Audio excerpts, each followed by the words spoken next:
Awaaz news కు స్వాగతం. నేను జ్యోతి. ముందుగా హెడ్లైన్స్ చూద్దాం.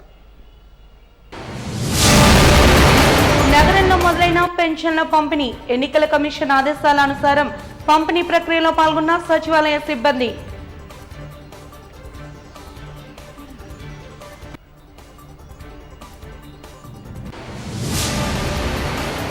ఉత్తర దక్షిణ నియోజకవర్గాల్లో వైసీపీ ప్రచార జోరు.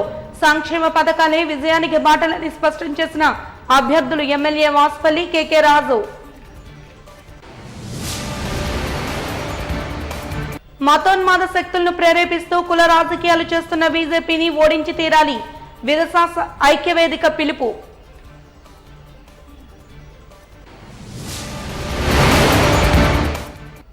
ఇక వివరాల్లోకి వెళ్తే ఎన్నికల కమిషన్ ఆదేశాల మేరకు సచివాలయ సిబ్బంది విశాఖ నగరంలో పలుచోట్ల పెన్షన్ల పంపిణీ కార్యక్రమాన్ని చేపట్టారు.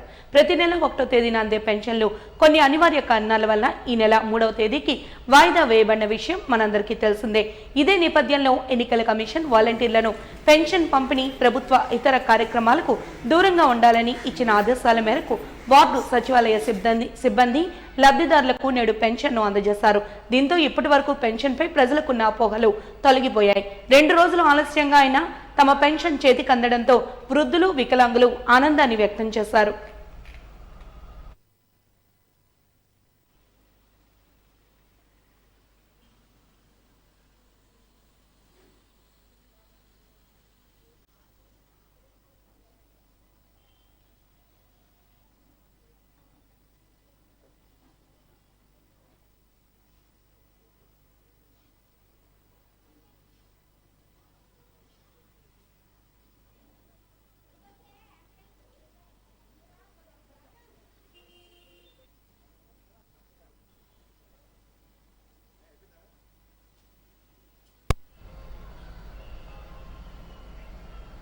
Rasamayi fine silver jewellery store ను ప్రముఖ బుల్లితెర యాంకర్ శ్రీముఖి ముఖ్య అతిథిగా హాజరై విశాఖ ఆసిల్మెటలో తొలి రిటైర్డ్ అవుట్లెట్ ను ప్రారంభించారు. రిబ్బన్ కట్ చేసిన అనంతరం జ్యోతి ప్రజ్వలనతో షోరూమ్ ను ప్రారంభించి శ్రీముఖి కలెక్షన్లను పరిశీలించారు. అనంతరం నిర్వహించిన విలేకరుల సమావేశంలో ఆమె మాట్లాడుతూ కళామందిర్లో ఉండే వస్త్రాలకు ఎంతటి ప్రాముఖ్యత ఉందో రసమయి నుంచి లభించే జ్యువెలరీ కూడా అంతే ప్రాముఖ్యతను కలిగి ఉన్నాయన్నారు. మధ్యతరగతి మహిళల్లో సైతం అందుబాటులో ఉండే ధరలతో అత్యాధునిక డిజైన్స్ తో నగలు ఆకర్షిస్తున్నాయంటూ ప్రశంసించారు. సమకాలీన వైభవంతో సంప్రదాయాన్ని మిళితం చేసే ప్రీమియం వెండి యాక్సెసరీల అద్భుతమైన కలెక్షన్లు కళామందిర్ రసమయిలో లభ్యమవుతున్నాయని తెలిపారు. కార్యక్రమంలో ఎస్ఎస్కేఎల్ డైరెక్టర్స్ తో పాటు సిబ్బంది, కొనుగోలుదారులు పాల్గొన్నారు.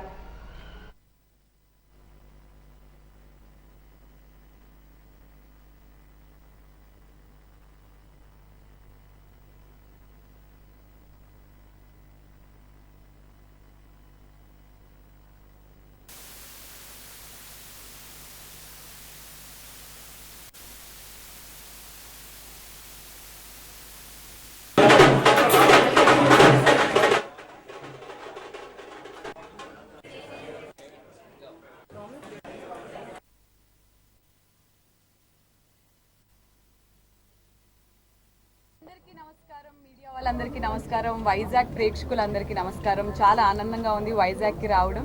అండ్ ఈరోజు కళామందిర్ వారి సరికొత్త బ్రాండ్ అయిన రసమయి ఫైన్ సిల్వర్ జ్యువెలరీ అనే ఈ అద్భుతమైన స్టోర్ని లాంచ్ చేసినందుకు నాకు చాలా ఆనందంగా ఉంది. ముందుగా రసమయి స్టోర్ వాళ్ళందరికీ, దీనికి వెనుక కష్టపడిన వాళ్ళందరికీ ఒక్కసారి they deserve it. And yes, Kalamandir ఎంత ఒక వెరీ ప్రెస్టీజియస్ బ్రాండ్ అనే విషయం మీ అందరికీ తెలుసు. అలాంటిది they have come up with this great idea because one stop destination అవ్వడానికి. ఎందుకంటే లేడీస్కి శారీస్ ఎంత ఇష్టమో ఆ శారీస్తో పాటు కాంబినేషన్లో ఉండే జ్యువెలరీ కూడా అంతే ఇష్టం. బట్ అఫోర్డబుల్ ప్రైజెస్లో ఉండడం కోసం మీ అందరి కోసం ప్లాన్ చేశారు ఈ ఫైన్ సిల్వర్ జ్యువెలరీ స్టోర్. ఇక్కడ వీళ్ళ దగ్గర ఆల్ కైండ్స్ ఆఫ్ కలెక్షన్స్ ఉన్నాయి. లైక్ మోజనైట్ కానీ, టెంపుల్ జ్యువెలరీ కానీ, లేదా almost everything, kundan jewelry, nakshi jewelry, CZ jewelry, almost every type, you name it, they have it. And Vizag vallu especially chala lucky ani cheppali because Kalamandir varu andistunna ee Rasmai first store Vizag lo launch ayindi. So Vizag ki congratulations on this. And yes, not just the first brand but ఇంకా మరిన్ని brands మరిన్ని shops రాబోతున్నాయి, మరిన్ని రస్మై stores రాబోతున్నాయి all over. I believe 2 Telugu రాష్ట్రాల్లో వస్తున్నాయి అని నేను నమ్ముతున్నాను. And I'm extremely happy Kalamandir Kalyan గారికి, రాజేష్ గారికి, అండ్ అలాగే మోహన్ గారికి, సుభాష్ గారికి, మీ అందరికీ thank you so much for having me here. And yes, ఈరోజు నేను వేసుకునే ఈ beautiful collection is also from Rasmai. And Vizag ladies అందరూ మీకు ఎలాంటి అకేషన్ అయినా సరే, మ్యారేజ్ అవ్వనివ్వండి, ఫెస్టివల్స్ అవ్వనివ్వండి, మీరు ఇక్కడికి వచ్చేస్తే ఒకటే దగ్గర మీకు నచ్చిన శారీస్ సెలెక్ట్ చేసుకోవచ్చు, దానికి మ్యాచ్ అయ్యే జ్యువెలరీ కూడా సెలెక్ట్ చేసుకోవచ్చు హ్యాపీగా. ఇంకా రకరకాల ప్లేసెస్కి మీరు వెళ్ళాల్సిన అవసరం లేదు. One stop, come to Rasmai, come to Kalamandir. హ్యాపీగా మీకు నచ్చిన అకేషన్కి మీ సెలెక్షన్ చేసుకొని వెళ్ళాలని కోరుకుంటూ once again congratulations to Rasmai brand. Congratulations.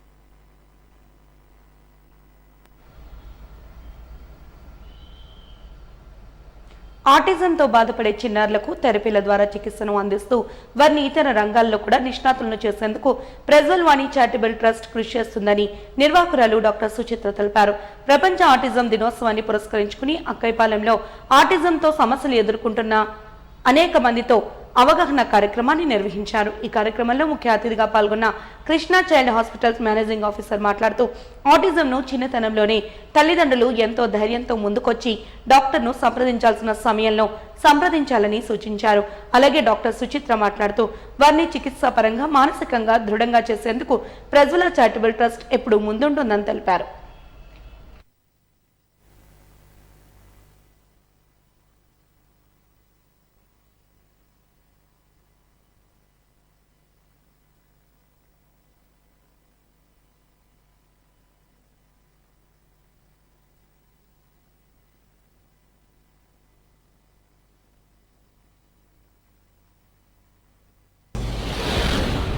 Actually మేము కూడా చాలా ఆటిజం పిల్లల్ని చూస్తూ ఉంటాము. యాక్చువల్లీ ఆటిజం ఎలా సస్పెక్ట్ చేయాలి అని అంటే మాత్రం పిలిస్తే పలకపోవడం, నెక్స్ట్ కళ్ళలో కళ్ళు పెట్టి చూడకపోవడం, ఇవన్నీ ఆటిజంలో రెడ్ ఫ్లాగ్స్. చాలామంది పిల్లలు ఇదంతా మామూలే అంటే మేము కూడా స్పీచ్ సరిగా లేకపోవడం, అంటే మాటలు సరిగా రాకపోవడం, మేము కూడా చిన్నప్పుడు ఇలాగే మాట్లాడేవాళ్ళం అని లేట్ చేసే కొద్దీ మనకి ఎర్లీగా రికగ్నైజ్ చేసి పేరెంట్స్ వాళ్ళు యాక్సెప్ట్ చేయాలి. ఏదో ఒక ప్రాబ్లం ఉంది అని యాక్సెప్ట్ చేసి వెంటనే మా దగ్గర తీసుకురాగలిగితే మేము దాన్ని సస్పిషన్ కింద డయాగ్నోస్ చేసి మేడం దగ్గరికి పంపిస్తాం. కాకపోతే ఆర్టిజంలో మొత్తం 3 ఇన్వాల్వ్ అవ్వాలి: ఆక్యుపేషనల్, బిహేవియరల్, స్పీచ్ థెరపీ అనేది. ఎర్లీగా మనం ఇంటర్వ్యూన్ చేస్తే అవుట్కమ్స్ చాలా బాగుంటాయి. కాబట్టి రెగ్యులర్గా ఈ మెడిసిన్స్ వల్ల కాకుండా ఎక్కువ థెరపీస్ వల్ల ఎక్కువ బెనిఫిట్ ఉంటుంది. ఇవన్నీ రెగ్యులర్గా ఫాలో అయ్యే పిల్లలు అబ్సల్యూట్లీ నార్మల్ కిడ్స్లో కూడా మారే వాళ్ళని చాలామందిని చూస్తాం. కాబట్టి లేట్ చేయకుండా ఫస్ట్ ఏదో ఒక ప్రాబ్లం ఉంది అని వాళ్ళు నమ్మాలి. పేరెంట్స్ కూడా ఎంబ్రాసింగ్గా ఫీల్ అవ్వడం, అంటే ఇదంతా మామూలే కదా, పక్క వాళ్ళు ఏమనుకుంటారు అని అనుకోవడం మాత్రం లేకుండా మనం ఫస్ట్ ప్రాబ్లమ్ని అర్థం చేసుకుని ఎంత వెళితే అంత పీడియాట్రిషియన్ దగ్గరికి వెళ్ళి చూపించడం మంచిది. అప్పుడు మేము మేడం దగ్గరికి పంపిస్తే వాళ్ళు మిగతా. ఈరోజు ప్రపంచం ఆటిజం డే అనేది వర్క్షాప్ మనం ప్రపంచం ఆటిజం డే ఇవాళ. సో ఈ ఆటిజం డే ఈ వర్క్షాప్ మనం పేరెంట్స్తో నిర్వహిస్తున్నాము. ఎందుకు అనంటే ఆటిజం చైల్డ్ని ఎలాగ డయాగ్నోస్టిక్ చేయాలి, ఏం చేయాలి, వాళ్ళకి ఎలాంటి థెరపీస్ ఇవ్వాలి, ట్రీట్మెంట్ అవేర్నెస్ ఇవ్వడానికి ఓమిని ఆర్కే నుంచి రాజశేఖర్ గారు, కృష్ణ హాస్పిటల్ నుంచి ఫణి కృష్ణ గారు, సైక్రటిస్ట్ మా ఇల్నస్ చైల్డ్ క్లినిక్ నుంచి మానసా గారు అనేది రావడం జరిగింది. సో ఒక స్పెషల్ చైల్డ్ని పుట్టిన తర్వాత ఆ చైల్డ్ స్పెషల్ అనేది చెప్పేది పీడియాట్రిషియన్. ఆ పీడియాట్రిషియన్ ద్వారా ఆ చైల్డ్ తాలూకా డయాగ్నోస్టిక్ చేసి ఆ చైల్డ్కి ఎలాంటి థెరపీస్ ఇస్తే ఏ రకంగా చైల్డ్ అనేది బయటికి రాగలడు, ఎలాంటి ఆక్యుపేషన్ థెరపీ, స్పీచ్ థెరపీ, వాళ్ళకి ఐక్యూ, తర్వాత ఐ కాంటాక్ట్, ఇలాంటి థెరపీస్ అనేది ఇవ్వడం జరుగుతుంది. సో ఈ థెరపీస్తో సమానంగా ఎలాగంటే చైల్డ్ కొంత ఏజ్కి వచ్చిన తర్వాత వాడికి అదర్ చిల్డ్రన్స్తో పాటు సమానమైన ఎడ్యుకేషన్, అలాగే వొకేషనల్ ట్రైనింగ్. ప్రజ్వల్ వాణి వెల్ఫేర్ సొసైటీ 1300 పైన ఈరోజు వొకేషనల్ ట్రైనింగ్ ఇచ్చి లైవ్లీహుడ్ సస్టైన్కి సపోర్ట్ చేసింది. సో అలాగే ఈ ఆటిజం అనేది సపరేట్ ఒక చిల్డ్రన్ ఐడెంటిఫికేషన్, ఐ కాంటాక్ట్ లేకపోవడం వల్ల చైల్డ్ నార్మల్ చిల్డ్రన్స్తో కలగకపోవడం వల్ల తను ఎప్పుడు కూడా వెనకబడిపోయి ఉంటున్నాడు. సో అలాంటి చిల్డ్రన్స్ని చూసి పేరెంట్స్ ఎప్పుడు కూడా బాధగా మనోవ్యాధికి గురవుతున్నారు. సో సైక్రటిస్ట్ హెల్ప్ ద్వారా వాళ్ళకి ఒక పాజిటివ్ ఇన్పుట్ ఇచ్చి చైల్డ్కి థెరపీస్ ద్వారా ఎడ్యుకేషన్ ఇచ్చి ఆటిజం చిల్డ్రన్స్ ఇప్పుడు మనకి ఆల్బర్ట్ ఐన్స్టైన్ ఉన్నారు, తను కూడా ఆర్టిస్టికే. కానీ ఈరోజు తన పేరు చెప్పలేని వాళ్ళు ఎవరూ లేరు, అంత మేధావయంగా బయటకు వచ్చారు. సో ఒక చిన్న సపోర్ట్ అనేది రిక్వైర్మెంట్ ఉన్నది. ఆ సపోర్ట్ అనేది ఫస్ట్ ఇచ్చింది పేరెంట్సే. ఆ పేరెంట్స్కి ఆ సపోర్ట్ ఇవ్వడానికి, పేరెంట్స్కి స్ట్రాంగ్ చేయడానికి డాక్టర్స్ దీనికి దీంట్లో చాలా ఎక్కువ వాళ్ళ కృషి ఉన్నది. సో మేము ప్రజ్వల్వాణి వెల్ఫేర్ సొసైటీ తరపు నుంచి 27 కాలేజెస్లో ఈ ఆటిజం చిల్డ్రన్స్ని చదివిస్తున్నాము. ఎన్నో గవర్నమెంట్ కాలేజెస్లో డిఫరెంట్ కోర్సెస్ ఉన్నాయి. ఆ కోర్సెస్ని కూడా మేము ప్రోత్సహిస్తున్నాం. సో మేము కోరుకున్నది ఒకటే, మన పేరెంట్స్ ఎవరైతే స్పెషల్ చిల్డ్రన్స్ పేరెంట్స్ ఉన్నారో కమ్ ఫార్వర్డ్, ఒక స్టెప్ ముందుకు రండి. లాసెస్బే కాలనీలో గల బీజేపీ విశాఖ సిటీ పార్లమెంట్ కార్యాలయ ఆవరణలో మీడియా సమావేశాన్ని నిర్వహించారు. విశాఖపట్నం పార్లమెంట్ సీట్ను తిరిగి బీజేపీకి కేటాయించాలని కోరుతూ పార్లమెంటు స్థాయి వివిధ మోర్చాల నాయకులు, కార్యకర్తలు వినతి పత్రాన్ని నగర, రాష్ట్ర, జాతీయ స్థాయిలో సమర్పించడం జరుగుతుందని తెలిపారు. గాజువాక సమన్వయకర్త కన్నంరెడ్డి నరసింహారావు మాట్లాడుతూ విశాఖ జిల్లాలో బీజేపీని బలోపేతం చేయడానికి బీజేపీ పోటీ చేయాల్సి ఉందన్నారు. బీజేపీ జాతీయ నేత అరుణ్ సింగ్ కి గతంలో తమ ఆవేదన వ్యక్తం చేశామని తెలిపారు. బీజేపీ గతంలో మేయర్, ఎమ్మెల్యే, ఎంపీ స్థానాలను గెలిచిన చరిత్ర ఉందని గుర్తు చేశారు. బీజేపీ కింది స్థాయి కార్యకర్తల ఆవేదనను జిల్లా, రాష్ట్ర, జాతీయ స్థాయిలో వినతి పత్రాలుగా సమర్పించామని తెలిపారు. విశాఖలో 4 ఏళ్లుగా బీజేపీ బూత్ స్థాయిలో బలోపేతం చేశామని గుర్తు చేశారు. విశాఖలో గెలిచే సీటు కాబట్టి బీజేపీకి కేటాయించాలని వారు కోరారు. జీవీఎల్ నరసింహారావు పార్లమెంట్లో గలం విప్పడం తెలిసిందేనన్నారు. గాజువాకలో 202 మందితో బూత్ కమిటీలు, వాట్సాప్ గ్రూపులను కూడా ఏర్పాటు చేశామని తెలిపారు. విశాఖలో ఎంపీకి బదులు 2 ఎమ్మెల్యే టికెట్లు ఇస్తామని హామీ ఇచ్చినట్లు తెలిపారు. పార్లమెంట్ అధ్యక్షులు శ్రీ రవీంద్ర మేడపాటి గారికి మేము ఒక వినతిపత్రం ఇవ్వడానికి రావడం జరిగింది. భారతీయ జనతా పార్టీ కార్యకర్తలుగా భారతీయ జనతా పార్టీని ఆంధ్రప్రదేశ్ రాష్ట్రంలో, ముఖ్యంగా విశాఖపట్నం జిల్లాలో బ్రతించుకోవాలంటే ఖచ్చితంగా బీజేపీ సింబల్పై పోటీ చేయాలి. ఎంపీ సీటు బీజేపీ కేటాయించాలని మా యొక్క విన్నపం. ఇప్పుడే లేటెస్ట్గా చూసాము, జమ్మలమడుగు ఎమ్మెల్యే సీటు వదులుకొని కడప ఎంపీ సీటు బీజేపీకి ఇస్తారని తెలిసింది. మాలో ఆశలు రేగాయి.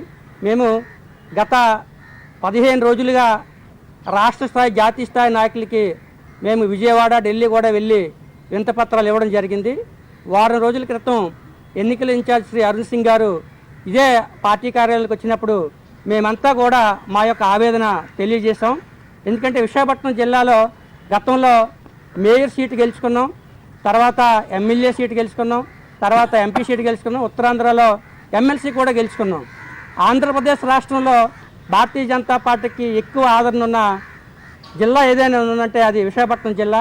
అలాంటి విశాఖపట్నం జిల్లాకి మరి బీజేపీకి సీటు, ఎంపీ సీటు ఎందుకు కేటాయించలేదన్నది మా యొక్క ఆవేదన. పెద్దలందరికీ కూడా వినయపూర్వకంగా తెలియజేస్తున్నాం. దయచేసి మేము మిత్రపక్షాల కూటమిని మేము స్వాగతం పలుకుతున్నాం. వాళ్ళతో పాటు కలిసి పనిచేయడానికి మాకు ఎటువంటి అభ్యంతరం లేదు. పార్టీ పెద్దల సూచనలు మేము పాటిస్తాం. కానీ భారతీయ జనతా పార్టీ కార్యకర్తలు కింద స్థాయిలో మేము ప్రచారానికి వెళ్తే వాళ్ళంతా అడుగుతున్నారు, మీరు ఎందుకు అడగటం లేదు, పార్టీ పెద్దలకు ఎందుకు తెలియజేయటం లేదంటే మా జిల్లా అధ్యక్షులు శ్రీ రవీంద్ర మేడపాటి గారికి ఈరోజు వినతిపత్రం తీసుకొచ్చి అందజేయడం జరుగుతుంది. దీంతో పాటు మేమంతా కూడా ఢిల్లీలో ఉన్నటువంటి జాతీయ నాయకత్వానికి, విజయవాడలో ఉన్న రాష్ట్ర నాయకత్వానికి కూడా మా యొక్క ఆవేదన తెలియజేస్తాం. ఎందుకంటే భారతీయ జనతా పార్టీ ఎదగాలి అంటే మన యొక్క కమలం గుర్తుపై పోటీ చేయాలి. ఎన్డీఏ కూటమిలో వేరే చోట ఇవ్వచ్చు, వాళ్ళకి ఆ అవకాశం ఉంది. కానీ ఇక్కడ గెలిచే సీట్ని వదులుకోవడం అనేది చాలా బాధాకరం. మేము గత 4 ఏళ్లుగా ఎన్నో ఆటపోట్లకి ఎదురొడ్డి భారతీయ జనతా పార్టీని బూత్ స్థాయిలో బలోపేతం చేసాం. ఇక్కడ ఖచ్చితంగా గెలుపొందే సీట్ ఇది బీజేపీ సీట్ అని అందరికీ తెలుసు. గతంలో శ్రీ కంబపాటి హరిబాబు గారు గెలవడం జరిగింది. అలాంటి ఎంపీ సీట్ని వదులుకోవడం అనేది చాలా దురదృష్టకరం. దయచేసి ఇప్పటికైనా సరే మా జిల్లా నాయకులు, రాష్ట్ర నాయకులు, జాతీయ నాయకులు దీనిపై విచారణ జరిపి, ఎందుకంటే ఇంకా 4 రోజులు ఎన్నికలకి సమయం ఉంది కాబట్టి ఈ యొక్క విశాఖపట్నం జిల్లా పార్లమెంట్ ఎంపీ సీట్ని మాకు బీజేపీ కేటాయించాలని కోరుకుంటున్నాం. ముఖ్యంగా గత 3 ఏళ్లుగా గౌరవ సంక్షేమ పథకాలను క్రమం తప్పకుండా అందజేస్తూ ప్రతి పేదవాని అభివృద్ధి తమ ప్రభుత్వ లక్ష్యంగా ముందుకు సాగుతున్నామని ఉత్తర నియోజకవర్గ వైసీపీ ఎమ్మెల్యే అభ్యర్థి కేకే రాజు తెలిపారు. అక్కయ్యపాలెం 80 ఫీట్ రోడ్లో గల గడప గడపకు ఎన్నికల ప్రచార కార్యక్రమంలో భాగంగా కేకే రాజు పర్యటించారు. అనంతరం 44వ వార్డులో ఎన్నికల కార్యాలయాన్ని కేకే రాజు ముఖ్య అతిథిగా హాజరై ప్రారంభించారు. ఈ సందర్భంగా ఆయన మాట్లాడుతూ గతంలో ఈ నియోజకవర్గ ఎమ్మెల్యే కనీసం ప్రజల్లో కనిపించలేదని వాపోయారు. అధికారం ఉన్నా లేకున్నా పార్టీలకు అతీతంగా అభివృద్ధి అజెండాగా వైఎస్ఆర్సీపీ పార్టీ అందరికీ సంక్షేమ ఫలాలను నిష్పక్షపాతంగా అందించిందన్నారు. జగనన్న చేదోడు నుండి అమ్మఒడి దాకా అన్ని వర్గాల ప్రజలు తమ ప్రభుత్వం నుండి లబ్ధిని పొందారని తెలిపారు. అన్ని రకాలుగా లబ్ధిని పొందామనుకునేవారు వైసీపీకి ఓటు వేసి గెలిపించాలని అభ్యర్థించారు. కార్యక్రమంలో వైసీపీ నాయకులు బాణాల శ్రీనివాస్, ఇతర ముఖ్య నాయకులు, స్థానికులు పాల్గొన్నారు.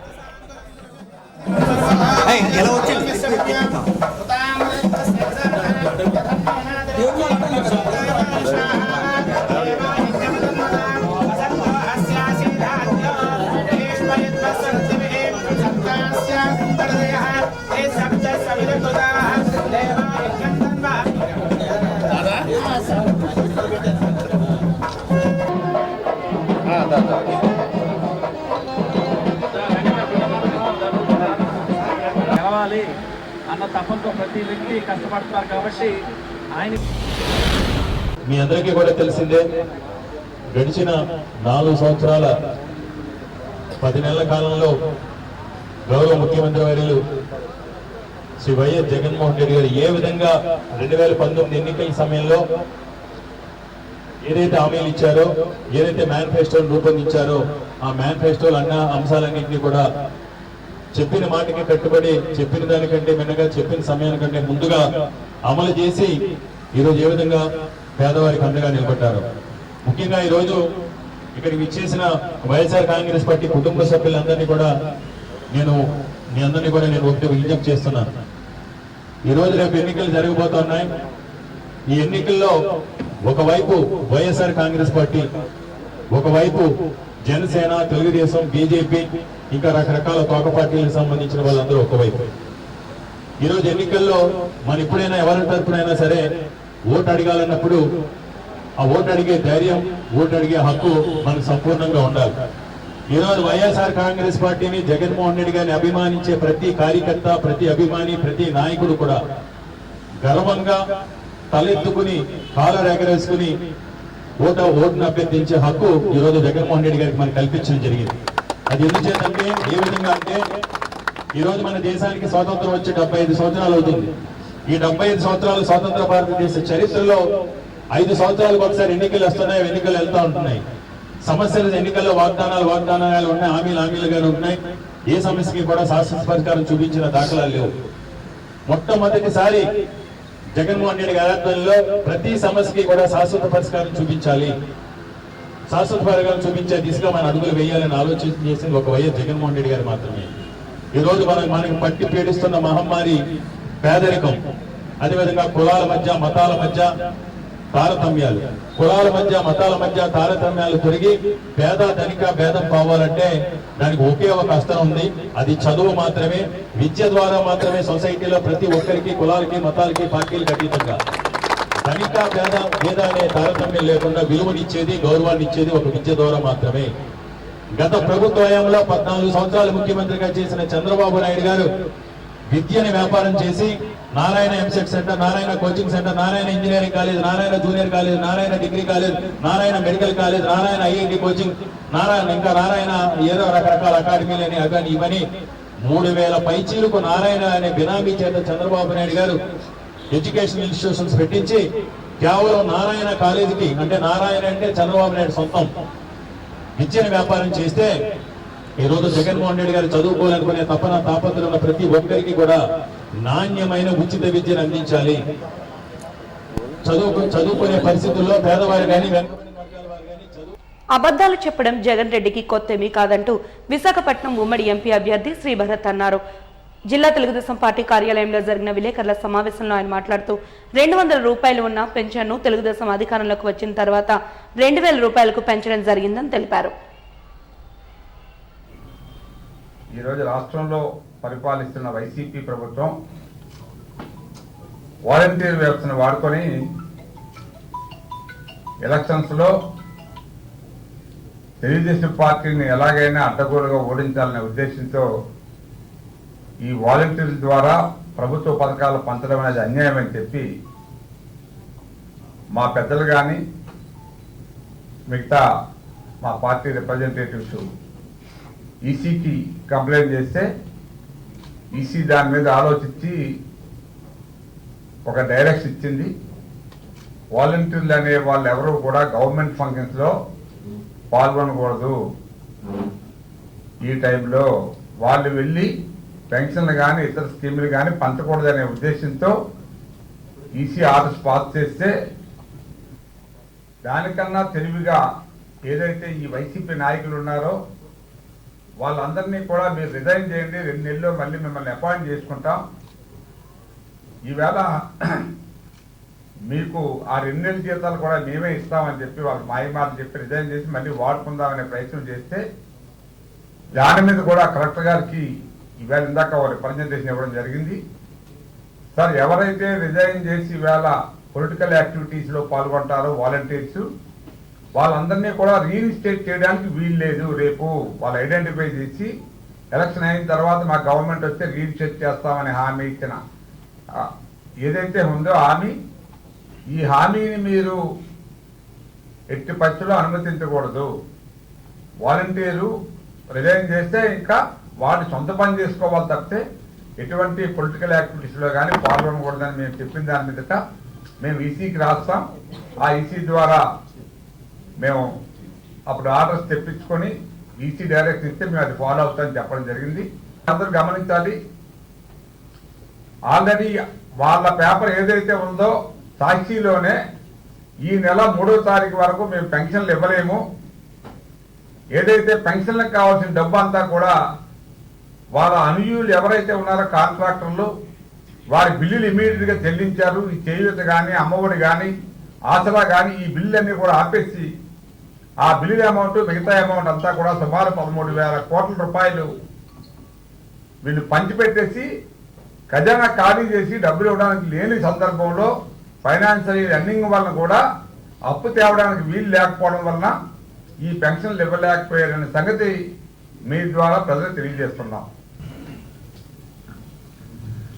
ఇవాళ మొన్న ఈసీ తీసుకున్న నిర్ణయం మీద వైఎస్ఆర్సీపీ పార్టీ ప్రజలందరినీ తప్పుదారిలో పట్టించడానికి కొన్ని ప్రయత్నాలు చేస్తున్నారు. దాన్ని క్లారిటీ ఇవ్వడానికి వాళ్ళ ప్రెస్ మీట్ పెట్టడం జరిగింది. అందులో ఒకసారి గుర్తు చేసుకోవాలి, 2014లో తెలుగుదేశం ప్రభుత్వం వచ్చినప్పుడు 200 రూపాయలు పెన్షన్ ఉన్నది 2,000 రూపాయలకి పెంచింది తెలుగుదేశం పార్టీ. ఇవాళ వైఎస్ఆర్సీపీ పార్టీ వచ్చినప్పుడు మేము అది 3,000 రూపాయలు చేస్తామన్నారు. మరి 3,000 రూపాయలు ఎప్పుడు చేశారు అంటే 5వ సంవత్సరంలో ఎలక్షన్ ముందు చేసి 3,000 చేసినట్టు చెప్పుకుంటున్నారు. సో పెన్షన్ మీద ఎవరికి కమిట్మెంట్ ఉంది, ఎవరికి కమిట్మెంట్ లేదు అనేది జనాలు చాలా క్లియర్గా అర్థం చేసుకోవచ్చు. ఎన్నో సంవత్సరాల నుంచి అన్నగారి టైం నుంచి అప్పుడు 75 రూపాయలు పెన్షన్ స్టార్ట్ చేసినప్పటి నుంచి పెన్షన్ అందజేస్తున్నాం. అప్పుడు వృద్ధులు ఉన్నారు, ఇప్పుడు వృద్ధులు ఉన్నారు. అప్పుడు వాళ్ళందరూ బతికారు, ఇప్పుడు వాళ్ళందరూ బతుకుతున్నారు. వాలంటీర్లు లేకపోతే పెన్షన్ ఇవ్వలేని ప్రభుత్వం ఎంత చేతగాని ప్రభుత్వం అనేది అందరూ ఒకసారి ఆలోచించాలి. ఇవాళ సచివాలయాలు, గ్రామ సచివాలయాలను పెట్టి సచివాలయాల్లో 150,000 మంది ఎంప్లాయీస్ రాష్ట్ర వ్యాప్తంగా ఉన్నారు. ప్రతి సచివాలయంలో యావరేజ్గా 9-10 మంది ఎంప్లాయీస్ ఉన్నారు. అంటే 15,000 సచివాలయాలు ఉన్నాయి రాష్ట్రంలో. ఒక పెన్షన్ వృద్ధులు 60 ఏళ్ళు దాటిన వాళ్ళు ఆ సచివాలయం పరిధిలో ఎంతమంది ఉంటారండి? 150-200 మంది ఉంటారు. 10 మంది ఎంప్లాయీస్ వెళ్ళి ఇవ్వాలి అంటే ఎంతసేపు పడుతుందండి? ఒక్కొక్కరు ఇద్దరు ఇవ్వడానికి గంట కూడా పట్టదు. వీళ్ళకి డబ్బులు లేవు అనేది ఇదే దానికి నిదర్శనం. ఇవాళ వాలంటీర్లు లక్షలాది మంది ఎవరైతే వాలంటీర్లుగా ప్రభుత్వం తీసుకున్నదో వాళ్ళు సక్రమంగా ప్రభుత్వ దక్షిణ నియోజకవర్గం వైసీపీ ఎమ్మెల్యే అభ్యర్థి వాస్పల్లి గణేష్ కుమార్ ను అత్యధిక మెజార్టీతో గెలిపించాలని మేయర్ గొలగాని హరివెంకట కుమారి కోరారు. జీవీఎంసీ 34వ వార్డులో నిర్వహించిన ఎన్నికల ప్రచారంలో భాగంగా కెప్టెన్ రామారావు జంక్షన్ లో బుధవారం ప్రచార కార్యక్రమాన్ని నిర్వహించారు. కార్యక్రమానికి వాస్పల్లితో పాటు విశాఖ ఎంపీ అభ్యర్థి బొత్స ఝాన్సీ, కార్పొరేటర్ తోట పద్మావతి తదితరులు హాజరయ్యారు. ఈ సందర్భంగా మేయర్ మాట్లాడుతూ సీఎం జగన్ చొరవతో విశాఖ ఇప్పటికే ఎంతో అభివృద్ధి చెందిందని, రానున్న కాలంలో మరింత అభివృద్ధి కావాలంటే ఎమ్మెల్యేగా వాస్పల్లిని, ఎంపీగా బొత్స ఝాన్సీని గెలిపించాలని అభ్యర్థించారు. కార్యక్రమంలో దక్షిణ నియోజకవర్గ వైసీపీ నేతలు, కార్యకర్తలు, అభిమానులు, పార్టీ శ్రేణులు పాల్గొన్నాయి.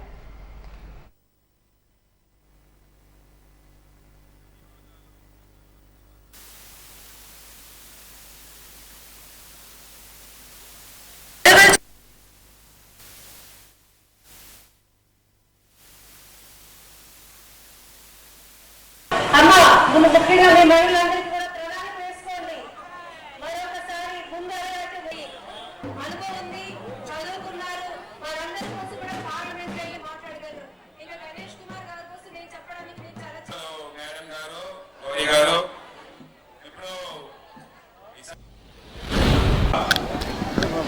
ఇక్కడికి వచ్చే క్యాండిడేట్ ఎవరు?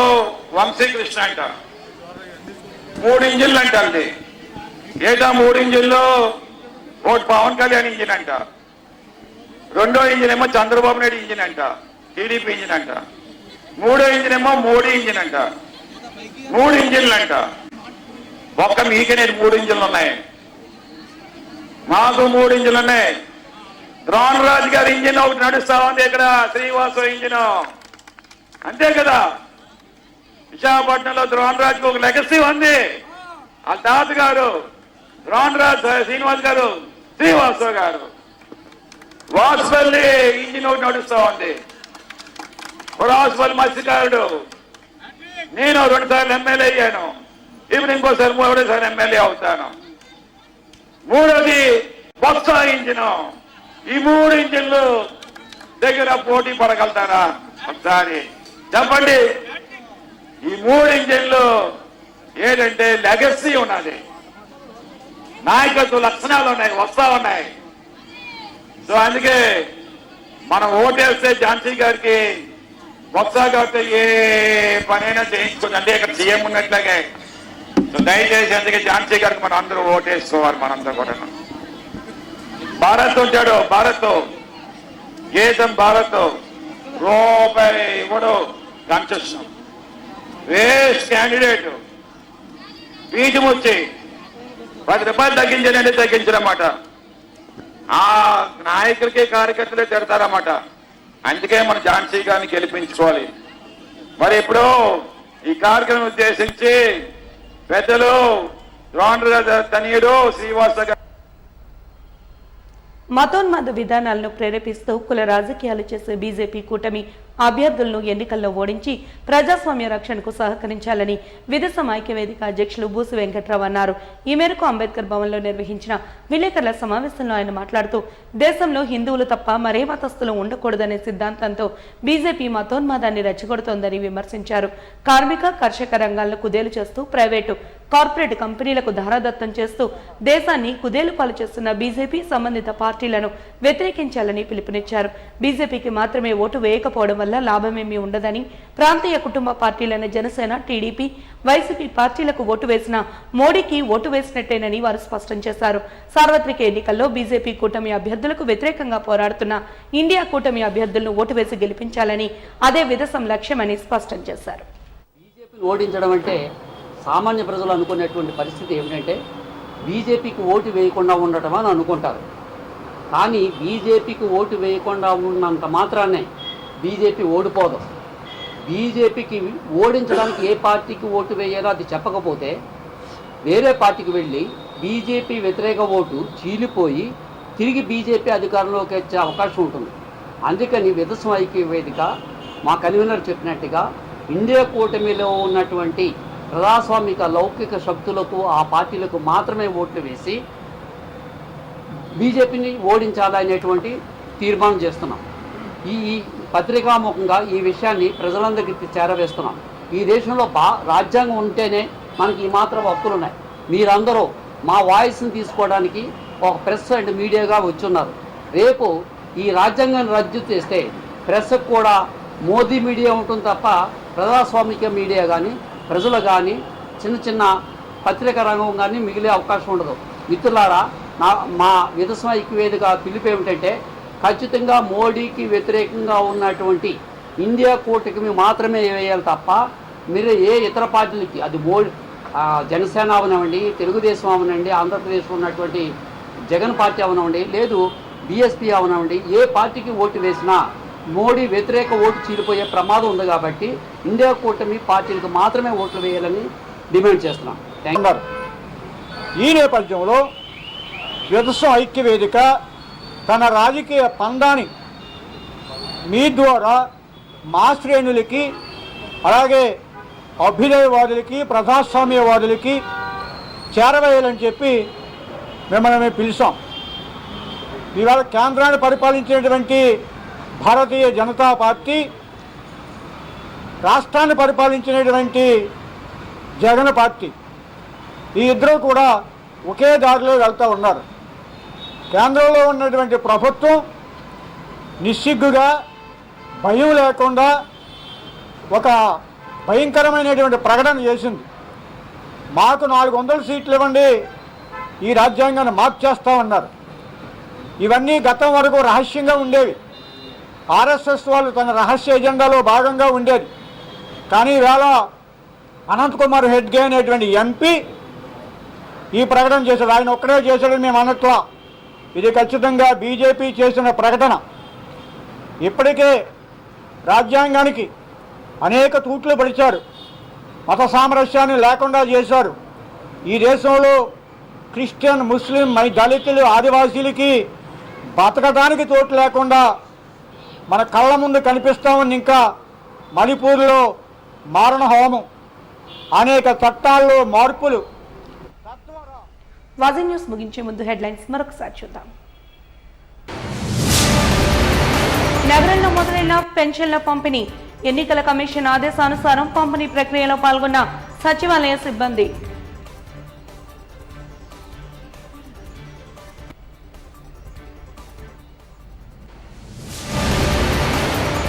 ఉత్తర దక్షిణ నియోజకవర్గాలలో జోరుగా సాగుతున్న వైసీపీ ప్రచారం. సంక్షేమ పథకాలే విజయానికి బాటలని స్పష్టం చేసిన అభ్యర్థులు వాసుపల్లి, కేకే రాజు. మతోన్మాద శక్తులను ప్రేరేపిస్తూ కుల రాజకీయాలు చేస్తున్న బీజేపీని ఓడించి తీరాలి. విదస ఐక్యవేదిక పిలుపు.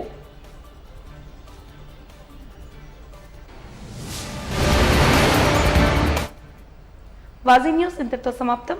నమస్కారం.